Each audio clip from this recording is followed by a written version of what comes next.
This orphanage was meant to provide a safe haven to Bangalore's poor children. But for the innocent children, the shelter home became a torture chamber. 13 ವಯಸ್ಸಿಗೆ ಶಾಲೆಗೆ ಬಂದೆ ನನ್ನ ಹತ್ರ ಬ್ಯಾಡ್ sex behave ಮಾಡಿದ್ರು. ಮಾಡುವಾಗ ನಾವು ಎಷ್ಟೋ ಹೇಳಿದ್ವಿ, ಸರ್ ಬೇಡ ನಮ್ಮ ಕೈಯಲ್ಲಿ ಆಗುತ್ತಲ್ಲ ಅಂತಂದ್ರೆ ನಿಮ್ಮ ಹಾಸ್ಟೆಲ್ ಬಿಟ್ಟು ಆಚೆ ಕಳಿಸ್ಬಿಡ್ತೀವಿ, ಮಾಡಲೇಬೇಕು, ನಾ ಏನಂತ ಕೇಳಲೇಬೇಕು ಅಂತಂದ್ರು. ಸರಿ ನಾವು ಅದಕ್ಕೆ ಒಪ್ಕೊಂಡು ನಾವು ನಮ್ಗೆ ಅಪ್ಪ ಅಮ್ಮ ಬೇರೆ ಯಾರು ಇಲ್ಲ, ಆಚೆ ಕಳಿಸ್ಬಿಟ್ರೆ ನಾವು ಎಲ್ಲಿ ಹೋಗೋದು ನಮ್ಗೆ ಗೊತ್ತಾಗ್ಲಿಲ್ಲ. ಅದಕ್ಕೋಸ್ಕರ ನಾವು ಏನ್ ಮಾಡಿದ್ರೆ ಅವ್ರು ಏನಂತಾರೆ ನಾವು ಕೇಳ್ಕೊಂಡು ಅಲ್ಲೇ ಇದ್ವಿ.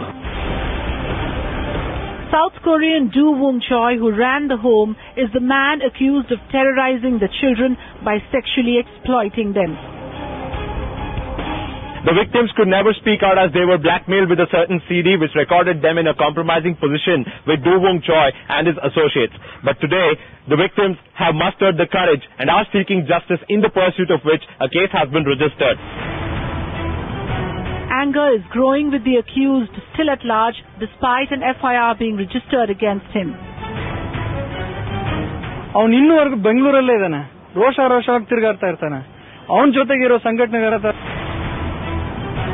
They came here looking for shelter.